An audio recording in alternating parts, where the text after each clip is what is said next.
നമസ്കാരം. കേരളത്തിലെ എല്ലാ ഗ്രാമപഞ്ചായത്തുകളും തങ്ങളുടെ ഭരണകാലയളവിൽ കൈവരിച്ച നേട്ടങ്ങളും ഭാവിയിൽ പ്രാവർത്തികമാക്കാൻ ഉദ്ദേശിക്കുന്ന വികസന പ്രവർത്തനങ്ങളും കേരള വിഷൻ ന്യൂസിന്റെ പ്രത്യേക പരിപാടിയായ എന്റെ പഞ്ചായത്തിലൂടെ പങ്കുവയ്ക്കുകയാണ്. ഇന്ന് നമ്മളോടൊപ്പം അതിഥികളായുള്ളത് കോഴിക്കോട് ജില്ലയിലെ കോടഞ്ചേരി പഞ്ചായത്ത് പ്രസിഡന്റ് അലക്സ് തോമസ് ചെമ്പകശ്ശേരി,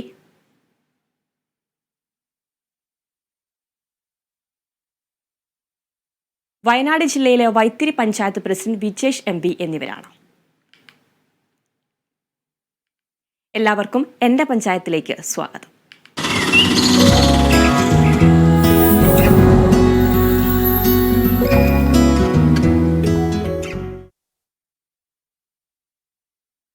ഇന്ന് ആദ്യം നമ്മൾ പോകുന്നത് കോഴിക്കോട് ജില്ലയിലെ കോടഞ്ചേരി പഞ്ചായത്തിന്റെ വികസന പ്രവർത്തനങ്ങൾ പങ്കുവയ്ക്കാനാണ്.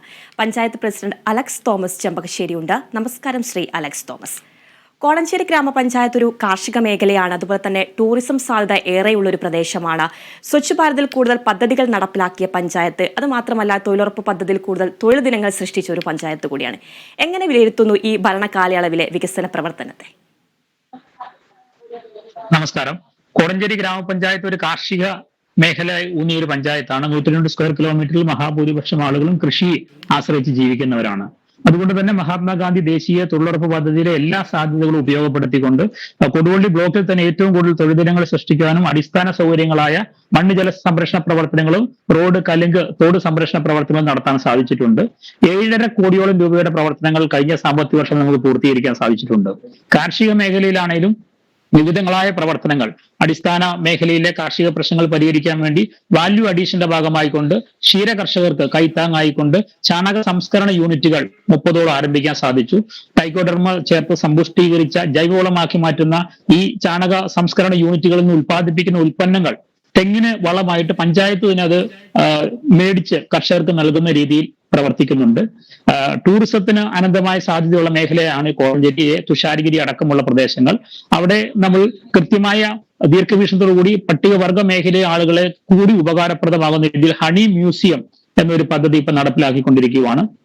ചാണക സംസ്കരണത്തെ പോലെ തന്നെ ടൂറിസം മേഖലയിലും വാല്യൂ അഡീഷൻ നടത്തിക്കൊണ്ട് തേൻ സംസ്കരിച്ച് അത് അവിടെ വരുന്ന ടൂറിസ്റ്റുകൾക്ക് നൽകുവാനും തേനിന്റെ ഒരു ചരിത്രം അവർക്ക് വെളിവാക്കി കൊടുക്കുവാനുള്ള ശ്രമം നടത്തി വരുന്നുണ്ട്. ഒപ്പം തന്നെ നമുക്ക് സ്ത്രീകളുടെയും കുട്ടികളുടെയും ഉന്നമനത്തിന് വേണ്ടി സ്ത്രീ സൗഹൃദം, ശിശു സൗഹൃദം, വയോജന സൗഹൃദം, ഭിന്നശേഷി സൗഹൃദം എന്നീ പദ്ധതികൾക്ക് ഊന്നൽ നൽകിക്കൊണ്ടുള്ള വിവിധങ്ങളായ പദ്ധതികൾ നടപ്പിലാക്കി വരുന്നുണ്ട്. തീർച്ചയായിട്ടും കാർഷിക മേഖലയാണ്. കാർഷിക മേഖലയ്ക്ക് പ്രത്യേക ഊന്നൽ നൽകിക്കൊണ്ട് നൂതന സാങ്കേതിക വിദ്യകൾ ഉപയോഗിച്ചുള്ള പരിപാടികളാണ് നടപ്പിലാക്കുന്നത്. അതുപോലെ തന്നെ ആരോഗ്യരംഗത്ത് പഞ്ചായത്തിന്റെ ഒരു ഇടപെടൽ എത്രത്തോളമാണ് ഉണ്ടായിട്ടുള്ളത്? കോടഞ്ചേരി ഗ്രാമപഞ്ചായത്തിൽ ഒരു അലോപ്പതി ഹോസ്പിറ്റലാണ് ഉള്ളത്. അതിന് കീഴിൽ ഫാമിലി ഹെൽത്ത് സെന്ററിന് കീഴിൽ 11 സബ് സെന്ററുകളെ ഹെൽത്ത് ആൻഡ് വെൽനസ് സെന്ററുകളായി കേന്ദ്ര ധനസഹായത്തോടുകൂടി ഉയർത്താൻ സാധിച്ചിട്ടുണ്ട്. 12ഓളം ടെസ്റ്റുകൾ എല്ലാ സബ് സെന്ററുകളിലും നടത്തുന്നുണ്ട്. അതുപോലെ തന്നെ ജീവിതശൈലി രോഗങ്ങളുടെ നിർണയത്തിന് വേണ്ടിയുള്ള ക്യാമ്പുകൾ കൃത്യമായി ഐഡന്റിഫൈ ചെയ്ത് ഭാവിയിൽ അത്തരം രോഗങ്ങൾ വരാതിരിക്കാനുള്ള ഇടപെടലുകൾ നടത്തുന്നുണ്ട്. കോടഞ്ചേരി ഗ്രാമപഞ്ചായത്തിനെ കോഴിക്കോട് ജില്ലയിലെ ആദ്യ ശിശു സൗഹൃദ TB മുക്ത ഗ്രാമപഞ്ചായത്താക്കി മാറ്റുവാനുള്ള നടപടികളും ആരോഗ്യ മേഖലയിൽ നടത്തിക്കൊണ്ടിരിക്കുന്നു. പട്ടികവർഗ കോളനികൾ 16 എണ്ണമുണ്ട്. എല്ലാ മാസവും ഈ 16 കോളനികളിലും മെഡിക്കൽ ക്യാമ്പുകൾ നടത്തുന്നുണ്ട്. അവർക്ക് വേണ്ടുന്ന ആ ഒരു സേവനങ്ങൾ, ആരോഗ്യ മേഖലയിലെ സേവനങ്ങൾ കോളനികളിൽ സങ്കേതങ്ങളിൽ എത്തി നൽകാനുള്ള ശ്രമം ഗ്രാമപഞ്ചായത്ത് നടത്തി വരുന്നുണ്ട്. തീർച്ചയായിട്ടും സ്വച്ഛ് ഭാരതിൽ കൂടുതൽ പദ്ധതികൾ നടപ്പിലാക്കിയ പഞ്ചായത്താണ്. ഏതൊക്കെ പദ്ധതികളാണ് ഈ സ്വച്ഛ് ഭാരതിൽ ഉൾപ്പെടുത്തി നടപ്പിലാക്കിയിട്ടുള്ളത്? സ്വച്ഛ ഭാരത് മിഷന്റെ സഹായത്തോടു കൂടി പൊതുവിടങ്ങളിൽ ടേക്ക് എ ബ്രേക്ക് കംഫർട്ട് സ്റ്റേഷനുകൾ ടൂറിസം കേന്ദ്രങ്ങളിലും ബസ് സ്റ്റാൻഡിലും സ്ഥാപിച്ചിട്ടുണ്ട്. ഒപ്പം തന്നെ 13 സ്കൂളുകളിൽ നമുക്ക് ഗുണഭോക്തൃ വിഹിതത്തോടു കൂടി തന്നെ ടോയ്ലറ്റ് കോംപ്ലക്സുകൾ നിർമ്മിക്കാൻ സാധിച്ചിട്ടുണ്ട്. ഹയർ സെക്കൻഡറി സ്കൂളുകൾ 2 എണ്ണമുണ്ട്, 4 ഹൈസ്കൂളുകളുണ്ട്. UP സ്കൂൾ, LP സ്കൂളിലെല്ലാം ഇത്തരത്തിൽ 70% ധനസഹായത്തോടു കൂടിയുള്ള സാനിറ്ററി കോംപ്ലക്സുകൾ നിർമ്മാണം പൂർത്തീകരിച്ചുകൊണ്ടിരിക്കുകയാണ്. തീർച്ചയായിട്ടും വേനൽക്കാലമാണ്, കുടിവെള്ളക്ഷാമം ഒക്കെ നേരിടുന്ന ഒരു കാലമാണ്. ഏതെങ്കിലും തരത്തിൽ പ്രദേശത്ത് കുടിവെള്ളക്ഷാമം നേരിടുന്നുണ്ടോ? ഈ ഒരു പ്രശ്നത്തിന് എത്രത്തോളമാണ് ഗ്രാമപഞ്ചായത്തിന്റെ ഒരു ഇടപെടൽ ഉണ്ടാകുന്നത്? പോലെ തന്നെ മഴക്കാലത്താണെങ്കിലും മണ്ണിടിച്ചിലുള്ള പ്രദേശങ്ങളൊക്കെ ഉണ്ടോ? കുടിവെള്ളം ഒരു പ്രശ്നം തന്നെയാണ്. മലയോര മേഖലയായതുകൊണ്ട് ഉയർന്ന പ്രദേശങ്ങളിൽ കുടിവെള്ളത്തിന് ദൗർലഭ്യം നേരിടുന്നുണ്ട്. നിലവിൽ പഞ്ചായത്തിന്റെ 13ഓളം ചെറുകിട കുടിവെള്ള പദ്ധതികൾ നല്ല രീതിയിൽ പ്രവർത്തിക്കുന്നുണ്ട്. വാട്ടർ അതോറിറ്റിയുടെ 1700ഓളം കുടുംബങ്ങളെ കവർ ചെയ്യുന്ന ഒരു പദ്ധതി നിലവിൽ പ്രവർത്തിക്കുന്നുണ്ട്. ചെറിയ പോരായ്മകളൊക്കെ ഉണ്ടെങ്കിലും അത് മുന്നോട്ട് പോകുന്നുണ്ട്. ശാശ്വത പരിഹാരമായിക്കൊണ്ട് ജലജീവൻ പദ്ധതിയിൽ ഉൾപ്പെടുത്തി മുഴുവൻ കുടുംബങ്ങൾക്കും ശുദ്ധമായ കുടിവെള്ളം ലഭ്യമാക്കാനുള്ള 5 പദ്ധതികളായുള്ള നിർമ്മാണ പ്രവർത്തനം നടന്നു വരികയാണ്. അതിൽ 2 പദ്ധതികൾ മഞ്ഞുമല സ്കീമും കൂരോട്ടുപാറ സ്കീമും കമ്മീഷൻ സ്റ്റേജിൽ എത്തിയിട്ടുണ്ട്. ബാക്കി പദ്ധതികളുടെ പ്രവർത്തനങ്ങൾ നടന്നു വരുന്നുണ്ട്. മഴക്കാലത്ത് ചെറിയ തോതിലുള്ള മണ്ണിടിച്ചിൽ സാധ്യതാ പ്രദേശങ്ങളുണ്ട്. അത്തരം പ്രദേശങ്ങളിൽ മുൻകൂട്ടി ആൾക്കാരെ മാറ്റിപ്പാർപ്പിക്കാനുള്ള നടപടികളും ദുരന്ത നിവാരണ മാനുവലും അത്തരം സാഹചര്യങ്ങളിൽ ഇടപെടുവാൻ വേണ്ടി ചെറുപ്പക്കാരെ സംഘടിപ്പിച്ചുകൊണ്ട് ടാസ്ക് ഫോഴ്സ് എന്ന പേരിൽ യൂണിഫോമും ട്രെയിനിങ്ങും എല്ലാം നൽകി എല്ലാ വാർഡുകളിലും 10 വീതം ടാസ്ക് ഫോഴ്സ് വാളണ്ടിയർമാരെ ഗ്രാമപഞ്ചായത്ത് തയ്യാറാക്കിയിട്ടുണ്ട്. ഒപ്പം തന്നെ അടിയന്തര സാഹചര്യങ്ങളിൽ ഇടപെടാൻ ആവശ്യമായ കയറുകൾ, അനുബന്ധ മരം മുറിക്കാനുള്ള മെഷീന്, അനുബന്ധ സാഹചര്യങ്ങൾ ആവശ്യമായ എല്ലാ ലൈഫ് ജാക്കറ്റ് അടക്കമുള്ള സംവിധാനങ്ങളും ഗ്രാമപഞ്ചായത്ത് തയ്യാറാക്കി വെച്ചിട്ടുണ്ട്. തീർച്ചയായിട്ടും മികച്ച വികസന പ്രവർത്തനങ്ങൾ തന്നെയാണ് കോടഞ്ചേരി ഗ്രാമപഞ്ചായത്ത് നടപ്പിലാക്കുന്നത്. പിന്നെ അതുപോലെ തന്നെ ഏറ്റവും പ്രധാനപ്പെട്ടതാണ് മാലിന്യ സംസ്കരണം. മാലിന്യ നിർമ്മാർജ്ജന രംഗത്ത് ഗ്രാമപഞ്ചായത്തിന്റെ ഒരു ഇടപെടൽ എങ്ങനെയാണ് MCF, ഹരിതകർമ്മ സേനകളെയൊക്കെ ഉൾപ്പെടുത്തിക്കൊണ്ട്? മാതൃകാപരമായ പ്രവർത്തനങ്ങളാണ്. ക്ലീൻ ഗ്രീൻ കോടഞ്ചേരി എന്ന പേരിട്ടുകൊണ്ട് ആ നാമകരണത്തിൽ 21 വാർഡുകളിൽ ഹരിതകർമ്മസേന കൃത്യമായി പ്രവർത്തിക്കുന്നുണ്ട്. ഒരു main MCF, 2 container MCF, 7 mini MCFകൾ ഇതിന്റെ മാലിന്യ സംസ്കരണത്തിന് വിവിധ പ്രദേശങ്ങളിൽ നമ്മൾ ഉപയോഗിക്കുന്നുണ്ട്. കൂടാതെ 40ഓളം ബോട്ടിൽ ബൂത്തുകൾ പ്രധാന സ്ഥലങ്ങളിൽ സ്ഥാപിച്ചിട്ടുണ്ട്. പൊതു ഇടങ്ങളിലെല്ലാം ശുചിത്വ ബോധവൽക്കരണ ബോർഡുകൾ സ്ഥാപിച്ചിട്ടുണ്ട്. 33 ഹരിതകർമ്മസേനാംഗങ്ങൾക്കും മിനിമം ദിവസം 500 രൂപ വേതനം ഉറപ്പുവരുത്തുന്നുണ്ട്. ശരാശരി 10,000 രൂപയിലധികം വേതനം അവർക്ക് ലഭ്യമാക്കുന്നുണ്ട്.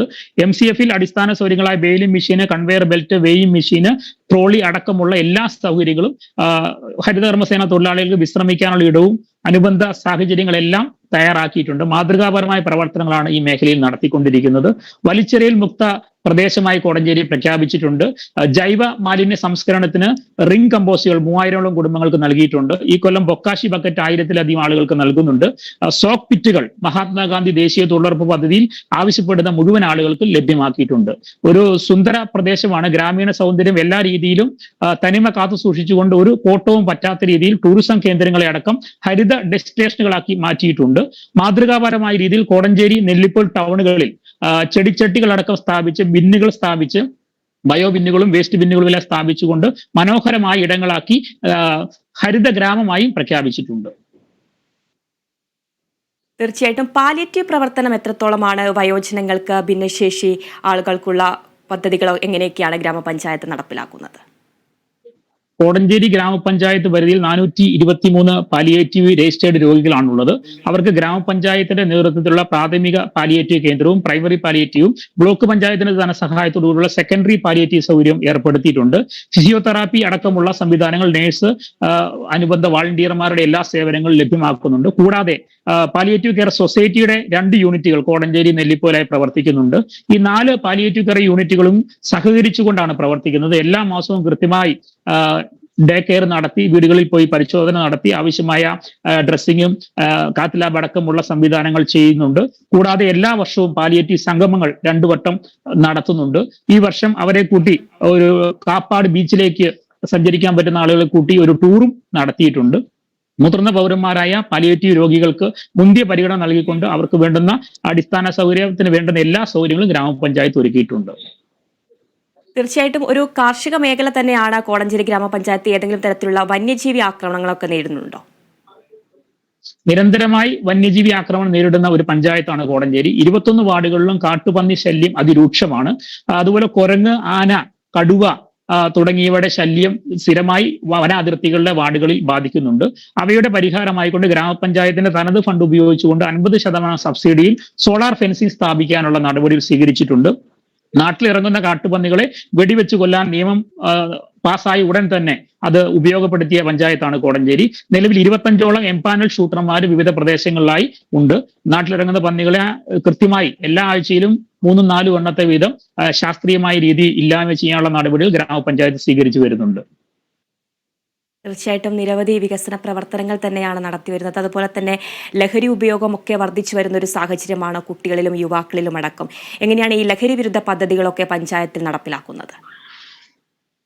ഇന്നിന്റെ നാട് നേരിടുന്ന ഏറ്റവും വലിയൊരു ഭീഷണിയാണ് സോഷ്യൽ മീഡിയ അതിപ്രസരം കൊണ്ടൊക്കെ ഈ ലഹരിയുമായി ബന്ധപ്പെട്ടുകൊണ്ടുണ്ടാവുന്നത്.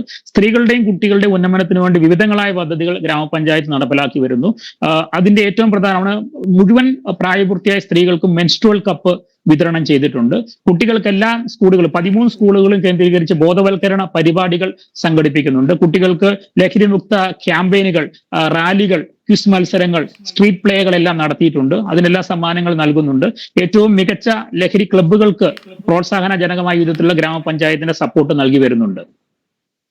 മുഴുവൻ അംഗൻവാടികളും നമ്മൾ ആധുനിക സൗകര്യങ്ങളോടുകൂടി ക്രാഡിൽ അംഗൻവാടികളാക്കി മാറ്റി പുതുതലമുറയെ ലഹരിമുക്തമാക്കുന്നതിന്റെ പ്രാധാന്യത്തെക്കുറിച്ചുള്ള നിരവധി സെമിനാറുകളും സിമ്പോസിയങ്ങളും എല്ലാം ഈ കാലഘട്ടങ്ങളിൽ ഗ്രാമപഞ്ചായത്ത് നടത്തിയിട്ടുണ്ട്. തീർച്ചയായിട്ടും വിദ്യാഭ്യാസ രംഗത്തും സ്ത്രീ ശാക്തീകരണ രംഗത്തും അടക്കം കോടഞ്ചേരി ഗ്രാമപഞ്ചായത്ത് മികച്ച പ്രവർത്തനങ്ങളാണ് നടത്തിവരുന്നത്. അതുപോലെ തന്നെ എങ്ങനെയാണ് പാർപ്പിട പദ്ധതികളൊക്കെ ഗ്രാമപഞ്ചായത്ത് നടപ്പിലാക്കി വരുന്നത്?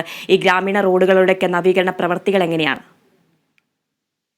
ഗ്രാമപഞ്ചായത്തിന് ഇപ്പൊ നിലവിൽ വീടുകൾ നൽകാൻ സാധിക്കുന്നത് ലൈഫ് പദ്ധതിയിലൂടെയാണ്. അതിൽ 376 പേരാണ് ലിസ്റ്റിലുള്ളത്. അതിൽ അർഹരായ 250 പേർക്ക് നിലവിൽ വീടുകൾക്ക് എഗ്രിമെന്റ് വെച്ച് തുകകൾ നൽകിയിട്ടുണ്ട്. അതിൽ 180ഓളം ആളുകൾ ഭവന നിർമ്മാണം പൂർത്തീകരിച്ചിട്ടുണ്ട്. ബാക്കിയുള്ള വിവിധ ഘട്ടങ്ങളിലാണ്. ഭൂരഹിത ഭവനരഹിതർക്കായി മനസ്സോട് ഇത്തിരി ഭൂമി എന്ന നിലയിൽ ക്യാമ്പയിൻ നടത്തിക്കൊണ്ട് ഭൂമി കണ്ടെത്താനുള്ള പരിശ്രമങ്ങൾ നടത്തി വരുന്നുണ്ട്. കൂടാതെ ഗ്രാമപഞ്ചായത്തിന് തനത് ഫണ്ട് ഉപയോഗിച്ചുകൊണ്ട് കഴിഞ്ഞ 4 വർഷം കൊണ്ട് 280 പേർക്ക് 1 ലക്ഷം രൂപ വീതം ഭവന പുനരുദ്ധാരണത്തിനായി നൽകിയിട്ടുണ്ട്. കൂടാതെ PMAY റൂറൽ പദ്ധതിയിൽ ഉൾപ്പെടുത്തി 80ഓളം ആളുകൾക്ക് ഇപ്പൊ എഗ്രിമെന്റ് വെച്ച് നിർമ്മാണ പ്രവർത്തനങ്ങൾ ആരംഭിച്ചിട്ടുണ്ട്. കോടഞ്ചേരി ഗ്രാമപഞ്ചായത്തിൽ മൊത്തം റോഡ് വിസ്തൃതി എന്ന് പറയുന്നത് 394 കിലോമീറ്റർ ആണ്. അതിൽ 84 കിലോമീറ്റർ ഇനിയും റോഡ് ടാറിംഗ് നടത്താത്ത റോഡുകളുണ്ട്. ബാക്കി റോഡുകളുടെ എല്ലാം എല്ലാ വർഷവും കൃത്യമായി അതിന്റെ പുനരുദ്ധാരണ പ്രവർത്തനങ്ങൾ, മെയിൻ്റനൻസ് വർക്കുകൾ നടത്തി സഞ്ചാരയോഗ്യമാക്കി മാറ്റിയിട്ടുണ്ട്. തീർച്ചയായിട്ടും ഈ പദ്ധതികളൊക്കെ നടപ്പിലാക്കുമ്പോൾ ഏതെങ്കിലും തരത്തിലുള്ള വെല്ലുവിളികൾ നേരിട്ടിട്ടുണ്ടോ? ഈ വെല്ലുവിളികളൊക്കെ തരണം ചെയ്ത് എങ്ങനെയൊക്കെയാണ് ഈ പദ്ധതികളൊക്കെ നടപ്പിലാക്കാൻ സാധിച്ചിട്ടുള്ളത്? ഒന്ന് മലയോര മേഖല ആയതുകൊണ്ട് തന്നെ സ്റ്റാഫ് ഷോർട്ടേജ് പലപ്പോഴും ഇവിടെ ഉണ്ടാവാറുണ്ട്. യാത്രാ സൗകര്യങ്ങളുടെ പരിമിതി മൂലം ഉദ്യോഗസ്ഥർ ഇങ്ങോട്ട് വരുന്നതിന് തടസ്സങ്ങളുണ്ട്. പലപ്പോഴും ഇല്ലാത്ത സാഹചര്യങ്ങൾ ഉണ്ടാകുന്നു. അത് നിർമ്മാണ പ്രവർത്തന മേഖലയിൽ കാര്യമായി ബാധിക്കാറുണ്ട്. ഒപ്പം തന്നെ സാമ്പത്തികമായി സർക്കാരിന്റെ സാമ്പത്തിക ബുദ്ധിമുട്ട് കൊണ്ട് പലപ്പോഴും അനുവദിക്കപ്പെടുന്ന തുകകൾ സമയബന്ധിതമായി ലഭിക്കാറില്ല. കഴിഞ്ഞ വർഷമൊക്കെ 1.5 കോടിയിലധികം രൂപ ട്രഷറിയിൽ നൽകിയ ബില്ല് പോലും പാസ്സാകാത്ത സാഹചര്യം ഉണ്ടായിട്ടുണ്ട്. അന്നേരം ഭരണഘടനാപരമായി ഗ്രാമപഞ്ചായത്തുകൾക്ക് അനുവദിച്ച് നൽകേണ്ട തുകകൾ കൃത്യമായി സർക്കാരിൽ നിന്ന് ലഭിക്കുന്നില്ല എന്നത് നിലവിൽ ഭരണത്തിന് ഒരു തടസ്സമായി നിൽക്കുന്നുണ്ട്. എന്നാലും ലഭ്യമായ സ്രോതസ്സുകളിൽ നിന്നും തനത് വരുമാനം വർദ്ധിപ്പിച്ചുകൊണ്ട് ഈ കഴിഞ്ഞ 1 വർഷം കൊണ്ട് തന്നെ 80ഓളം ലക്ഷം രൂപ തനത് വരുമാനം വർദ്ധിപ്പിക്കാൻ സാധിച്ചിട്ടുണ്ട്.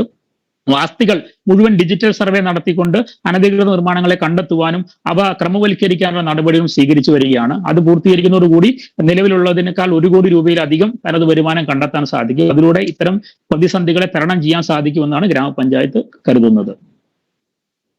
ഇനിയുള്ള ഭാവി വികസന പദ്ധതികൾ എന്തൊക്കെയാണ്? ഇനി ഏതെങ്കിലും പദ്ധതികൾ പൂർത്തീകരിക്കാനുണ്ടോ? അത് സംബന്ധിച്ചുള്ള കൂടുതൽ വിവരങ്ങൾ എങ്ങനെയാണ്? നിലവിൽ ഗ്രാമപഞ്ചായത്തിന്റെ ഉടമസ്ഥയിൽ ലഹരിമുക്ത ക്യാമ്പയിന്റെ ഭാഗമായി കൊണ്ട് തന്നെ 2 പ്രദേശങ്ങൾ തെയ്യപ്പാറയും നൂറാന്തോടും മനോഹരങ്ങളായ ഗ്രൗണ്ടിന് സ്ഥലം കണ്ടെത്തി അതിന്റെ നിർമ്മാണം നടത്തിക്കൊണ്ടിരിക്കുകയാണ്. ഈ വരുന്ന ഏപ്രിൽ മെയ് മാസം കൊണ്ട് അത് നിർമ്മാണം പൂർത്തീകരിച്ച് യുവാക്കൾക്ക്, ക്ലബ്ബുകൾക്കൊക്കെ അത് കൈമാറി വിദ്യാർത്ഥികളുടെ അവരുടെ എനർജിയെ പോസിറ്റീവായി തന്നെ ഉപയോഗിക്കുവാൻ, കായിക മേഖലകളിൽ ഉപയോഗിക്കുവാനുള്ള അവസരങ്ങൾ സൃഷ്ടിക്കാനുള്ള നടപടികൾ സ്വീകരിച്ചു വരുന്നുണ്ട്. അതുപോലെ തന്നെ ഡെസ്റ്റിനേഷൻ ചാലഞ്ചിൽ ഉൾപ്പെടുത്തി ടൂറിസം വികസനത്തിന്റെ ഭാഗമായി ഈ നാടിന്റെ കാർഷിക പ്രതിസന്ധിയെ തരണം ചെയ്യുവാൻ വനസംരക്ഷണ സമിതി വഴിയുള്ള പ്രദേശവാസികളെയും കൂടി സഹകരണത്തോടു കൂടി ഒരു 2 കോടി രൂപ മുതൽ മുടക്കിൽ പതങ്കയം ഹാങ്ങിങ് ബ്രിഡ്ജും ടേക്ക് എ ബ്രേക്ക് കംഫർട്ട് സ്റ്റേഷനും നിർമ്മിക്കുന്നുണ്ട്. അത് വരുന്നതോടുകൂടി ശരാശരി 3 ലക്ഷം സഞ്ചാരികൾ ഈ ഡെസ്റ്റിനേഷൻ സന്ദർശിക്കുമെന്നാണ് കണക്കാക്കിയിട്ടുള്ളത്. ഒപ്പം തന്നെ ഗ്രാമപഞ്ചായത്തിന്റെ അനുബന്ധ ബിൽഡിങ്ങുകൾ, ഓഡിറ്റോറിയത്തിന്റെ നിർമ്മാണം പൂർത്തീകരിച്ചുകൊണ്ടിരിക്കുന്നു. ഭിന്നശേഷി വയോജന സൗഹൃദമാക്കുന്നതിന്റെ ഭാഗമായി ലിഫ്റ്റ് സൗകര്യം ഗ്രാമപഞ്ചായത്ത് പരിസരത്ത് ഏർപ്പെടുത്തുന്നു. കാർഷിക മേഖലയ്ക്ക് വേണ്ടി മാത്രമായി മഹാത്മാഗാന്ധി ദേശീയ തൊഴിലുറപ്പ് പദ്ധതിയും തനത് ഫണ്ട് ഉപയോഗിച്ചുകൊണ്ട് 55 ലക്ഷം രൂപ മുതൽ മുടക്കി നിർമ്മിക്കുന്ന ആഴ്ചച്ചന്തയുടെ നിർമ്മാണം ആരംഭിച്ചിട്ടുണ്ട്. വരുന്ന 6 മാസം കൊണ്ട് അത് പൂർത്തീകരിക്കാൻ സാധിക്കും. അതിലൂടെ കർഷകർക്ക് ഇടനിലക്കാരില്ലാതെ ജൈവ ഉൽപ്പന്നങ്ങൾ വിൽക്കുവാനും വാങ്ങുവാനും കയറ്റി അയക്കുവാനുള്ള സാഹചര്യങ്ങൾ സൃഷ്ടിക്കപ്പെടും. ഒപ്പം തന്നെ ടൂറിസത്തിന്റെ ഒരു നെറ്റ്വർക്ക് കോറിഡോർ ഈ പ്രദേശങ്ങളിലെ വിവിധ ടൂറിസം ഡെസ്റ്റിനേഷനുകൾ കേന്ദ്രീകരിച്ചുകൊണ്ട് വികസിപ്പിക്കുന്നതിന്റെ ഭാഗമായി Thusharagiri tourism adventure destination club എന്ന പേരിൽ ഒരു സംഘടന രൂപീകരിച്ച് അതിന്റെ പ്രവർത്തനങ്ങളും മുന്നോട്ട് പോയിക്കൊണ്ടിരിക്കുന്നു. തീർച്ചയായിട്ടും എല്ലാ ഭാവി പ്രവർത്തനങ്ങളും യാഥാർത്ഥ്യമാകട്ടെ എന്ന് ആശംസിക്കുന്നു. നന്ദി ശ്രീ അലക്സ് തോമസ് ചെമ്പകശ്ശേരി.